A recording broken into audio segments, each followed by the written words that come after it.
Guess what time it is? It's time to load up some diagnostic tools and go help out a buddy.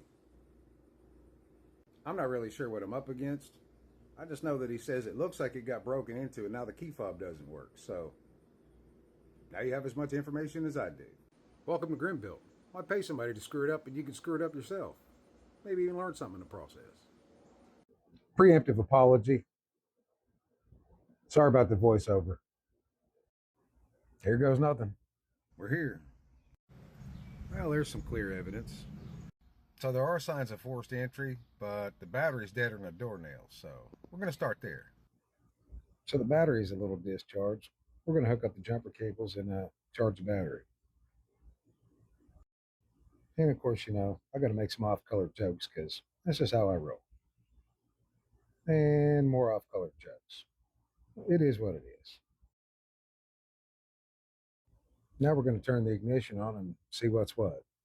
So with these trucks, without touching the brake pedal, you just push and hold the start-stop button. And after about 5 seconds, the ignition should cycle on, which is what happened here.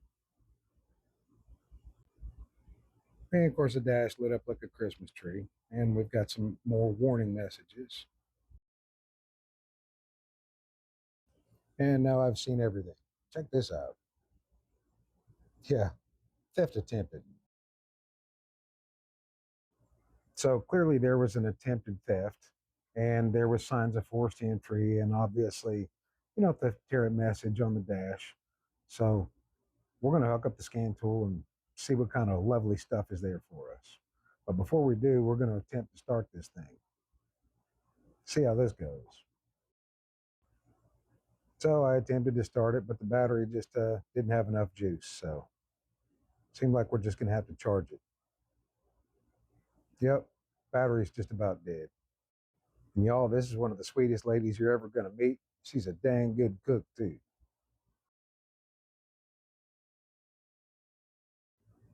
So I'm looking up at the sky and thinking, man, it's about to rain. And then I remember some sort of a joke about a cow and a flat rock. I don't know. I don't really remember.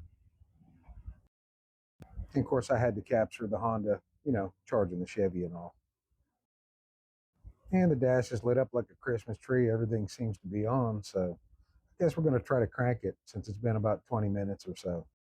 That autofix scan tool is about the best bang for the buck. And I just realized I'm going to have to do a voiceover. Yay. So one of the things I like to do when we have a vehicle that's got a dead battery or had a dead battery is shut it off, walk away for 10-15 minutes, make sure the CAN bus and all the electronics shut down. So I'm going to sit in my car about 50 feet away and enjoy my coffee and, air conditioning. Another thing you want to check on these Chevrolet trucks after somebody tried to steal it is the horns. If you look right in here on the passenger side of the grill, you can see where they've unplugged it. So we're taking these trim clips loose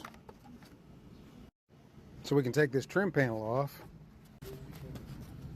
so we can plug this horn back in. Now let's see if the horn works.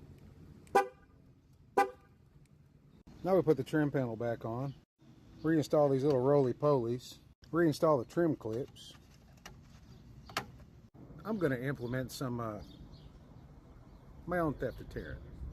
Well, we made sure there's no parasitic drain, made sure the horns work, all that wonderful stuff. Now we're going to go for a drive, because reasons. I just had a revelation. About half or more of that video, I had my Bluetooth on listening to the stereo while we were charging the battery. So I'm probably going to have to do some voiceover. So yeah, sorry about that. So we got my boy's truck all taken care of, implemented our own theft deterrent, and hopefully, if there's another attempt, it'll be an unsuccessful one, just like the last one. Anyway, if you've enjoyed this content, like, subscribe, or just roast me in the comments. Whatever, man. Be a good time for everyone.